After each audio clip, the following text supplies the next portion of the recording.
ఇక్కడ కడపలో చూసినట్టయితే మన అంజద్ బాషా 10 సంవత్సరాలు ఎమ్మెల్యే, ముందు 5 సంవత్సరాలు ఏమో అన్నారు, అయ్యా మా ప్రభుత్వం లేదు, మేము వచ్చినాక ఏదో సాధిస్తాం పీకేస్తామన్నారు. కానీ ఇవాళ ఈ 3 ఏళ్ల కాలంలో ఈ రాష్ట్ర ప్రభుత్వం మన కడప నగరాభివృద్ధి కోసం ₹1 కూడా ఇచ్చిన పాపాన పోలేదు. మళ్ళీ 5 సంవత్సరాలు ఏమి చేసింది ఎమ్మెల్యే, మళ్ళీ డిప్యూటీ సీఎం, మళ్ళీ పోతే వక్ఫ్ బోర్డ్ మినిస్టరు, మైనార్టీ 3 మినిస్టర్ని పెట్టుకొని ఏం చేసింది ఏం లేదు.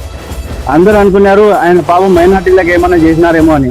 మైనార్టీలకు చేయలే, ఏ వర్గానికి చేయలే.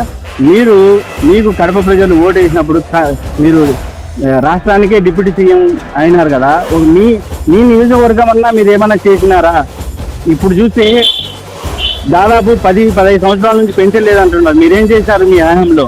ఈ రోడ్లతో పాములు, తేళ్ళు, అసలు వాన వచ్చే నడిచేదానికే లేదు. సన్న బిడ్డలు పోయి కాలువలు పడతారని భయము, ముసలిళ్ళు ముత్తుకోవాలి నడచాలంటే కాళ్ళు చేతులు ఎగిపోతాయని భయము. ఇంతకుముందు ఆ పాత ఇంటి 2-3 చచ్చిపోయినారు కూడా పడి. మీరు చెప్పండి ఏం సమస్య? ఇదేం చేసింది ఏం లేదు. ఓకే, మీరు దావత్లోకి వెళ్ళినారు, మంచిది. షాప్ ఓపెనింగ్ వెళ్ళారు, మంచిది. వాళ్ళకి ఆనందం పెట్టినారు, మంచిది. కానీ వాళ్ళకి ఏం చేసినారు?